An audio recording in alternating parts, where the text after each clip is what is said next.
अस्सलाम वालेकुम स्टूडेंट्स, मैं हूं नकाश अरशद। मैयर थ्योरी के इस लेक्चर में आज हम product spaces and product Maihar के बारे में पढ़ेंगे। तो प्रोडक्ट मैयर की डेफिनेशन पे जाने से पहले मैं आपको कुछ बेसिक डेफिनेशंस करवा दूं, क्योंकि वो ऑनवर्ड इस चैप्टर में यूज होंगी। तो सबसे पहले जो हम डेफिनेशन इसमें डिस्कस करेंगे वो है कैरेक्टरिस्टिक फंक्शन के बारे में। तो मैं आपको कैरेक्टरिस्टिक फंक्शन की डेफिनेशन राइट डाउन कर देता हूँ, फिर उसको मैं एक्सप्लेन कर देता हूँ। जी स्टूडेंट्स, मैंने कैरेक्टरिस्टिक फंक्शन की डेफिनेशन लिख दी है, मैं इसको एक्सप्लेन कर रहा हूँ कि अगर हमारे पास कोई भी एक सेट है ए और हम उसका कैरेक्टरिस्टिक फंक्शन फाइंड करना चाहते हैं, तो उसकी जो डिफाइनिंग है वो क्या होगी कि अगर जो हम पॉइंट चूज कर रहे हैं वो ए में से चूज कर रहे हैं, तो कैरेक्टरिस्टिक हमें जो रिटर्न में वैल्यू प्रोवाइड करेगा वो 1 करेगा। और अगर वो पॉइंट ए में से बिलोंग नहीं करता, यानी सेट ए के बाहर से या उसके कंप्लीमेंट में से हम कोई पॉइंट चूज करते हैं, तो कैरेक्टरिस्टिक फंक्शन हमें उसका जो रिजल्ट प्रोवाइड करेगा वो 0 करेगा। और कैरेक्टरिस्टिक फंक्शन की दो नोशंस होती हैं, दो तरह से डिनोट किया जाता है। या तो आप एक्साई ऑफ ए लिख सकते हैं या 1 के नीचे भी ए लिख सकते हैं। तो दोनों नोटेशंस या दोनों नोशंस यूज कर सकते हैं, आपकी आसानी जिस तरह हो वैसे लिख दिएगा।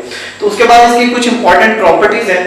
पहली प्रॉपर्टी है कि अगर ए इंटरसेक्शन बी का एक्साई आप ले रहे हैं या कैरेक्टरिस्टिक फंक्शन फाइंड आउट कर रहे हैं, तो उसे हम मल्टीप्लाई में सेपरेट कर सकते हैं। इसी तरह यूनियन है, तो उसमें हमें फिर दरमियान में सम का साइन या प्लस का साइन लगाना पड़ेगा, माइनस इन दोनों का प्रोडक्ट। और थर्ड है, अगर हम एक कंप्लीमेंट का कैरेक्टरिस्टिक फंक्शन फाइंड आउट करना चाहते हैं, तो उसे हम 1 माइनस ए भी कर सकते हैं।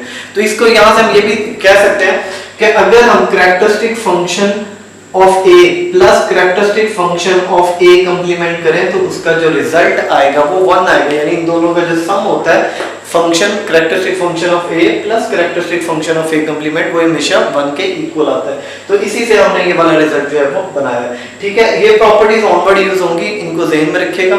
और एक और जो बहुत इंपॉर्टेंट प्रॉपर्टी है वो भी मैं राइट डाउन कर रहा हूँ, वो लाजमी याद रखनी है, क्योंकि इस थ्रू आउट इस चैप्टर के अंदर ये जो प्रोडक्ट मैयर का चैप्टर है, इसमें हम उस प्रॉपर्टी को यूज करेंगे। तो प्रॉपर्टी की स्टेटमेंट है, मैं लिख देता हूँ जी, उसकी स्टेटमेंट लिख कर दे रहा हूँ आपको, ये मैं रेज कर देता हूँ।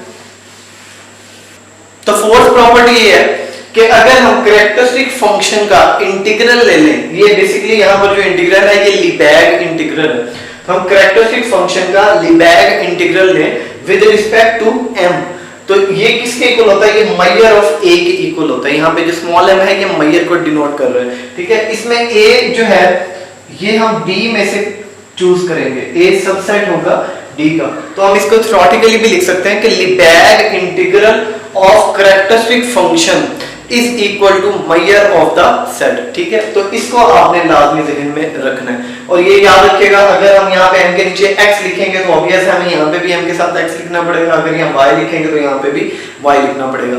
नेक्स्ट अब हम चलते हैं डेफिनेशन, हमारी कार्टेशियन प्रोडक्ट की डेफिनेशन देखते हैं और मैयरेबल रेक्टेंगल्स की डेफिनेशन देखते हैं। उसके बाद हम स्टार्ट करेंगे प्रोडक्ट मैयर क्या होता है।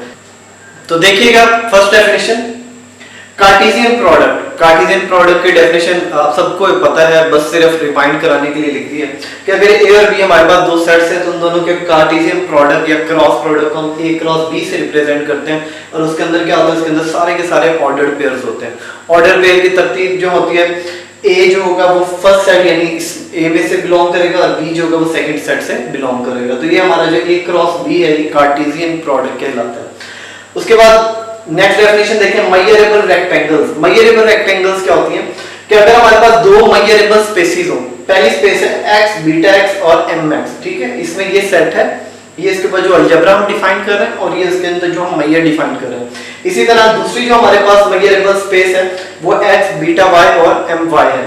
अगर ये दो मैयर स्पेसिस हैं और हम इन दोनों के अलजेब्रा का क्रॉस प्रोडक्ट इवैल्यूएट करें, तो वो किसके बराबर होगा? वो बराबर होगा a क्रॉस b। अब ये कैसे इवैल्यूएट होगा? a जो होगा वो फर्स्ट हमारे जो अलजेब्रा होगा बीटा x उसमें से हम लेंगे और b जो होगा वो बीटा y में से लेंगे।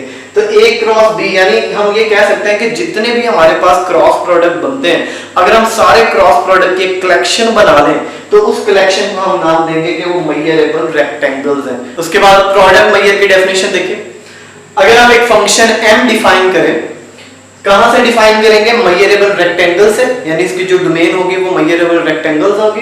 और उसे कहां पर डिफाइन करेंगे, या उसकी रेंज क्या होगी, वो 0 से इंफिनिटी, और इसमें 0 और इंफिनिटी दोनों इंक्लूड हो रहे हैं, ऑलरेडी एक्सटेंडेड रियल नंबर्स। ठीक है, सारी सी बात है डोमेन में क्या है, डोमेन में तो सारे कार्टेशियन प्रोडक्ट्स पड़े हुए हैं, तो हमने इस डोमेन में से कार्टेशियन प्रोडक्ट उठाया a क्रॉस b, और उसको हम डिफाइन कैसे कर रहे हैं कि वो इन दोनों के ऊपर हम सेपरेट कर रहे हैं कि m major of a with respect to x और major of b with respect to y। तो हम कहेंगे कि ये जो m है, ये जो फंक्शन है, ये प्रोडक्ट मेजर्स का है। अच्छा, यहाँ पर एक बात जो मैंने मेंशन नहीं की वो याद रखिएगा, ये जो a होगा ये किससे बिलोंग करेगा, ऑब्वियस है ये बीटा x से बिलोंग करेगा, और b किससे बिलोंग करेगा, ये बीटा y। आप लिख सकते हैं a belongs to beta x and b belongs to beta y। ठीक है, नेक्स्ट इससे रिलेटेड कुछ क्वेश्चंस हैं, मैं आपको कुछ क्वेश्चंस करवा देता हूं, उसके बाद हम थ्योरम्स की तरफ चलते हैं। पहला क्वेश्चन जो है बेसिकली वो रिलेटेड जो है वो कैरेक्टरिस्टिक फंक्शन से ही रिलेटेड है, तो मैंने आपको उसके भी डेफिनेशन, उसके प्रॉपर्टीज लिखवाई थी, उनको ध्यान में रखिएगा, स्पेशली उसके डेफिनेशन वो हम यहाँ पर यूज करेंगे। तो स्टेटमेंट है if a is a subset of x and b is a subset of y then this relation hold, कि अगर हम a क्रॉस b का कैरेक्टरिस्टिक फंक्शन लें तो उसे हम प्रोडक्ट में सेपरेट कर सकते हैं, यानी a का characteristic function into characteristic function of b। ठीक है, तो इसका प्रूफ बहुत सिंपल है। अब ये देखें कि हम क्योंकि कैरेक्टरिस्टिक फंक्शन को यहाँ पर यूज कर रहे हैं, मैंने डेफिनेशन लिखकर दी थी, उसके अकॉर्डिंग कैरेक्टरिस्टिक फंक्शन हमें सिर्फ दो रिजल्ट्स देता है, या तो रिजल्ट हमें 1 देगा या हमें रिजल्ट 0 देगा। तो वो डिपेंड करता है कि ये जो आप पॉइंट चूज कर रहे हैं, ये पॉइंट आप कहां से चूज कर रहे हैं। तो यहाँ पर भी हमारे पास दो केसेस बनेंगे। पहला केस क्या होगा कि अगर ये जो ऑर्डर पेयर जिसका हम कैरेक्टरिस्टिक फंक्शन इवैल्यूएट कर रहे हैं, अगर ये इस सेट को बिलोंग करता है तो क्या होगा, और अगर इस सेट को बिलोंग नहीं करता तो क्या होगा। तो देयर आर टू केसेस या पॉसिबिलिटीज क्या है। पहला केस क्या होगा, case 1, if X Y belongs to a cross b। ठीक है, कैरेक्टरिस्टिक फंक्शन की डेफिनेशन माइंड में रखते हुए कि अगर ये पॉइंट इस सेट से बिलोंग करेगा तो क्या होगा, तो हमने लिखा कि एक्स वाई बिलोंग अगर करेगा। अब देखें अगर ये ऑर्डर पेयर क्रॉस प्रोडक्ट में जा रहा है, इट मींस एक्स बिलोंग करेगा a को एंड वाई बिलोंग करेगा b को। क्वेश्चन आपके सामने राइट डाउन किया है, a को बिलोंग करेगा, b को बिलोंग करेगा, तब उनका ऑर्डर पेयर सेट के अंदर या क्रॉस प्रोडक्ट के अंदर होगा। ठीक है, तो यहां पर भी हम यही करते हैं, इसका मतलब है x बिलोंग करेगा a को एंड y बिलोंग करेगा b को। ठीक है, अब यहां से हम कुछ रिजल्ट्स लिख सकते हैं। देखें ये ऑर्डर पेयर अगर सेट को बिलोंग करता है, इसका मतलब है इस ऑर्डर्ड पेयर का कैरेक्टरिस्टिक फंक्शन 1 के इक्वल होगा, इसका भी 1 होगा और इसका भी 1 होगा। यहां से हम लिख देंगे implies that characteristic function of a is equal to 1 and characteristic function of b is equal to 1। ठीक है, और ये जो हमने स्टार्ट में रिजल्ट लिखा है इससे भी हम लिख लेते हैं जी, क्योंकि ये पेयर इस क्रॉस प्रोडक्ट को बिलोंग करता है, इस वजह से इस पेयर का जब हम कैरेक्टरिस्टिक फंक्शन इवैल्यूएट करेंगे तो वो इक्वल्स टू होगा 1 के। इसी तरह से इसके लिए भी 1 आ रहा है रिजल्ट, इसके लिए भी 1 आ रहा है। अब हम देखते हैं नाउ उन दोनों का हम प्रोडक्ट कर देते हैं। तो देखें हमने क्या किया, 1 और 2 को मल्टीप्लाई किया, इक्वेशन 1 और इक्वेशन 2 को मल्टीप्लाई किया, 1 डॉट 1 1 आ गया और ये 1 इक्वेशन 3 के अकॉर्डिंग इसके इक्वल है। तो इट मीन जो हमने प्रूफ करना था वो हमारा प्रूफ फर्स्ट केस के लिए हो गया। नेक्स्ट चलते हैं केस नंबर 2 की तरफ जी। केस 2 को देखिएगा, केस 2 है कि अगर हमारा जो ऑर्डर्ड पेयर है ये क्रॉस प्रोडक्ट को बिलोंग नहीं करता तो ऑब्वियस है इसका कैरेक्टरिस्टिक फंक्शन हमें रिटर्न में आंसर 0 देगा। और ये जो बिलोंग नहीं कर रहा तो इट मींस 3 ऑप्शंस हो सकते हैं। पहला ऑप्शन ये कि y b को बिलोंग नहीं करता, इस वजह से ये पेयर बिलोंग ना करे। दूसरा ऑप्शन हो सकता है कि x a को बिलोंग ना कर रहा हो, इस वजह से ये पेयर बिलोंग ना करे।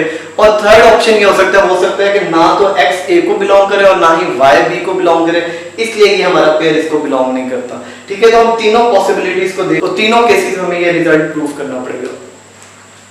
देखिए x a को बिलोंग कर रहा है, इसका कैरेक्टरिस्टिक 1 होगा, y b को बिलोंग नहीं करता इसलिए इसका कैरेक्टरिस्टिक फंक्शन 0 होगा। दोनों का प्रोडक्ट, जैसे हमने केस 1 में प्रोडक्ट लिया था उसी तरह यहाँ प्रोडक्ट लेंगे और वो a क्रॉस b के कैरेक्टरिस्टिक फंक्शन के इक्वल हो जाएगा। इसी तरह से इसको करेंगे तो यहाँ पे कैरेक्टरिस्टिक फंक्शन ऑफ a इसका आंसर क्या आएगा 0, जबकि b जो है इसका क्या आएगा 1। ठीक है, दोनों का प्रोडक्ट कर दें जैसे हमने प्रीवियस में किया, तो 1 मल्टीप्लाई बाय 0 क्या आएगा 0, और ये किसके इक्वल है a cross b। Same as it is third वाली पॉसिबिलिटी देखें, x a को बिलोंग नहीं करता, इसका कैरेक्टरिस्टिक फंक्शन हमारे पास क्या आएगा 0। इसी तरह y बिलोंग नहीं करता, इसलिए इसका कैरेक्टरिस्टिक फंक्शन भी क्या आएगा 0। दोनों का प्रोडक्ट कर दें पिछली पॉसिबिलिटीज की तरह पे, तो ये हमने प्रोडक्ट किया वो 0 आ गया, which is equal to a cross b।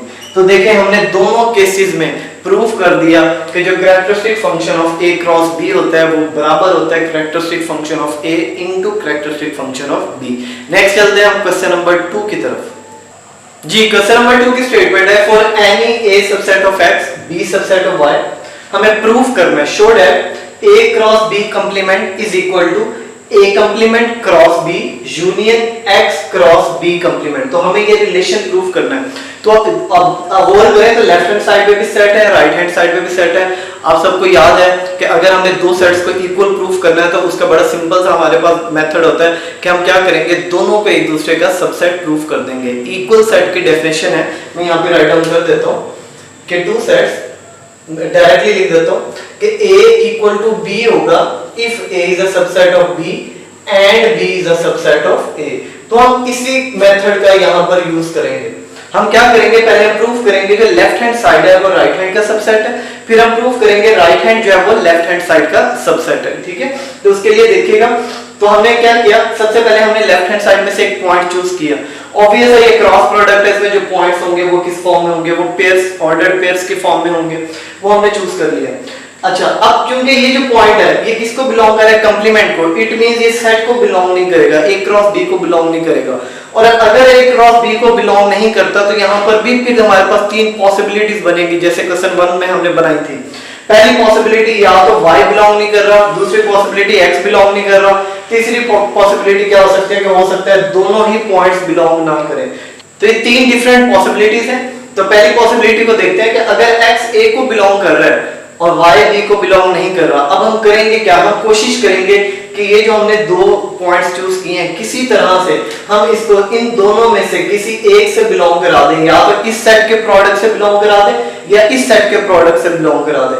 तो और से देखें यहाँ पर b को तो बिलोंग नहीं करता, तो हम क्या करेंगे, हमें तो बिलोंग चाहिए, तो हम इसको बिलोंग में जब कन्वर्ट करेंगे तो यहाँ पे क्या आ जाएगा b कंप्लीमेंट। इसका मतलब है कंप्लीमेंट वाला पोर्शन, तो इसका मतलब है यहाँ पे b कंप्लीमेंट है। b कंप्लीमेंट के साथ क्रॉस किसका हो रहा है, x का, x a को बिलोंग कर रहा है और a किसका सबसेट है, कैपिटल X का। इट मींस ये जो x होगा ये भी बिलोंग करेगा सेट x को। ठीक है, अगर x सेट x को बिलोंग कर रहा है, y बिलोंग कर रहा है b कंप्लीमेंट को, इसका मतलब है जब इन दोनों को ऑर्डर्ड पेयर बनेगा तो वो इस क्रॉस प्रोडक्ट को बिलोंग करेगा। और ये जो इसको बिलोंग अगर कर रहा है इट मींस इसके हर यूनियन को भी बिलोंग करेगा। ऑब्वियस है कि अगर एक पॉइंट सेट में है तो उसके यूनियन जिस मर्जी के साथ ले लें वो पॉइंट उस यूनियन में जरूर इंक्लूड होता है। तो इट मीन ये जो ऑर्डर पेयर होगा ये इसके हर यूनियन को बिलोंग करेगा। हमें यूनियन इसका किसके साथ चाहिए, a कंप्लीमेंट क्रॉस b, इसलिए हम यहाँ पर लिख देंगे a complement cross b union को भी बिलोंग करेगा। और ये जो पॉइंट है ये हमने कहां से चूज किया था, ये हमने चूज कहां से किया था, a क्रॉस b कंप्लीमेंट में से। और ये किसको बिलोंग करेगा, ये इस राइट हैंड साइड वाले एक्सप्रेशन को बिलोंग करेगा। इट मींस ये जो a क्रॉस b कंप्लीमेंट होगा ये इसका सबसेट होगा। ठीक है, ये हमने यानी प्रूव कर दिया कि left hand is a subset of right hand. But ये फर्स्ट पॉसिबिलिटी के लिए हुआ है। सेम इसी तरह हम ये जो रिजल्ट है बाकी दो पॉसिबिलिटी के लिए भी यही रिजल्ट प्रूव करेंगे। तो हम कह सकेंगे कि तीनों पॉसिबिलिटीज को जब हम कंबाइन करेंगे तो हम कहेंगे कि लेफ्ट हैंड साइड है वो सबसेट है राइट हैंड साइड का। तो इसी तरह से इसको भी देखते हैं। देखिए x a को बिलोंग नहीं कर रहा, इट मींस a कंप्लीमेंट को बिलोंग करेगा। तो ये देखिए ये वाला हमें पेयर बनाना पड़ेगा, तो b को एज इट इज रहने देते हैं। x y a complement cross b को कर जाएगा, अगर इसको करता है इसके हर यूनियन को बिलोंग करेगा। तो फिर वही बात कि ये जो पॉइंट है ये हमने यहाँ से लेफ्ट हैंड से लिया था और ये राइट हैंड में चला गया, इसका मतलब ये इसका सबसेट है। Same as it is third को देखें, तो इसमें x भी बिलोंग नहीं कर रहा, y भी बिलोंग नहीं कर रहा। अगर x a को बिलोंग नहीं कर रहा इट मींस a किसको बिलोंग करेगा, x इसके कंप्लीमेंट को बिलोंग करेगा। और कंप्लीमेंट को बिलोंग कर रहा है तो ऑब्वियस है वो रहेगा तो सेट में, तो हम उसको लिख देंगे कि x बिलोंग कर रहा है कैपिटल X को, ठीक है। y तो y के लिए भी है कि y b कंप्लीमेंट को बिलोंग करेगा और ये एज इट इज रहेगा, इसके बाद इन दोनों के क्रॉस प्रोडक्ट को बिलोंग कर जाएगा, हर यूनियन को बिलोंग करेगा, फिर वही चीज। तो तीनों केसेस से हमने ये देखा कि जो ये लेफ्ट हैंड साइड है ये सबसेट है राइट हैंड साइड का। अब हम क्या करेंगे, अब हम राइट हैंड साइड में से एक पॉइंट चूज करेंगे और उसे प्रूफ करेंगे कि वो जो पॉइंट है या वो जो एलिमेंट है वो इस लेफ्ट हैंड को भी बिलोंग करता है, ठीक है। तो यहां से आप तीनों केसेस से कंबाइंड रिजल्ट बेशक नीचे लिख दें, by all possibilities A cross B whole complement is a subset of, यानी यही वाला जो आपने ये अभी आपने बनाया है रिलेशन, इसी रिलेशन को बस आपने लिख देना कि तीनों के लिए होल्ड करता है, ठीक है जी। अब हमने राइट कर लिया कि राइट हैंड साइड में से हमने एक पॉइंट चूज कर लिया, जाहिर है वो भी ऑर्डर्ड पेयर ही होगा, हमने ऑर्डर्ड पेयर लेट कर लिया, ठीक है। हमने कहा कि ये order pair right hand side को बिलोंग करता है। अब हम प्रूफ ये करना चाहते हैं कि ये जो पेयर है ये लेफ्ट हैंड साइड को बिलोंग करेगा। तो उसके लिए क्या करेंगे, क्योंकि ये इन दोनों के यूनियन को बिलोंग कर रहा है, तो यूनियन का मतलब है कि या तो ये इसको फर्स्ट पार्ट को बिलोंग करेगा या इसको बिलोंग करेगा, दरमियान में हम और लिखते हैं, ठीक है। जरूरी नहीं कि किसी एक को करे, दोनों को भी कर सकता है, लेकिन जब भी हम यूनियन को सेपरेट करते हैं तो दरमियान में हम हमेशा और लिखते हैं। अब देखें अगर एक्स वाई फर्स्ट को बिलोंग कर रहा है, ठीक है। अब हम बनाना क्या चाहते हैं, हम बनाना चाहते हैं A cross B whole complement. तो हमें क्या करना पड़ेगा, यहाँ A क्रॉस B को इंट्रोड्यूस करवाना पड़ेगा। उसके लिए देखें इसको भी हम सेपरेट कर देते हैं, ये पेयर क्रॉस प्रोडक्ट में तो कंफर्म है कि X A कंप्लीमेंट को बिलोंग करेगा, एंड लिखेंगे दरमियान में Y B को बिलोंग करेगा, क्योंकि क्रॉस प्रोडक्ट में है, क्रॉस प्रोडक्ट की डेफिनेशन इवैल्यूएट की हमने। अब हमें यहाँ A कंप्लीमेंट नहीं चाहिए, इसके ऊपर आपने ध्यान देना है, इसके ऊपर हमें A चाहिए। तो अगर ये X बिलोंग कर रहा है A कंप्लीमेंट को, इट मींस ये A को बिलोंग नहीं करेगा, X does not belong to A। ये एग्री रहने क्योंकि हमें Y चाहिए। उसके बाद अब देखें X A को बिलोंग नहीं करता, Y B को बिलोंग कर रहा है, तो यहां से हम कह सकते हैं S X एंड Y के ये जो ऑर्डर्ड पेयर है ये A क्रॉस B को बिलोंग नहीं करेगा। अगर ये पेयर A क्रॉस B को बिलोंग नहीं करता तो ऑब्वियस है ये पेयर किसको बिलोंग करेगा, ये पेयर इसके होल कंप्लीमेंट को बिलोंग करेगा, ठीक है। यही हम यहाँ पर बनाना चाह रहे थे। तो हमने पहले A बनाया, B बना हुआ था इसलिए उसको एज इट इज रहने दिया, फिर इनका क्रॉस प्रोडक्ट को बनाकर उसके बाद कंप्लीमेंट को इंट्रोड्यूस करवाया। यही प्रोसेस हम इसके लिए भी करेंगे। तो इसका मतलब है X और Y का पेयर किसको बिलोंग नहीं करेगा, X क्रॉस B को बिलोंग नहीं करेगा।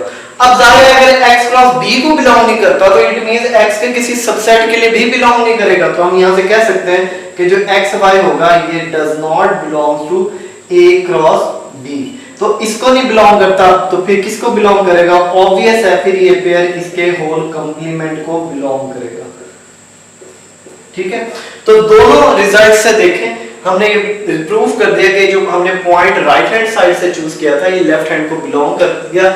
इट मींस तो दैट इज हम लिख देंगे कि A complement cross B union X cross B complement is a subset of A cross B whole complement, ठीक है। तो हमने जो फर्स्ट इक्वेशन बनाई थी और सेकंड इक्वेशन बनाई थी, दोनों इक्वेशन से हम कंबाइन कर सकते हैं कि जो हमें रिजल्ट प्रूफ करना था वो हमारा रिजल्ट वो वाला प्रूफ हो गया। तो वो आप वहां पे लिख दिएगा और यही हमारा काम था। उम्मीद है आज का लेक्चर आपको समझ आ गया होगा। इंशाल्लाह नेक्स्ट लेक्चर में हम प्रोडक्ट मैया से रिलेटेड कुछ थ्योरम्स को सॉल्व करेंगे। तब तक के लिए अल्लाह हाफिज।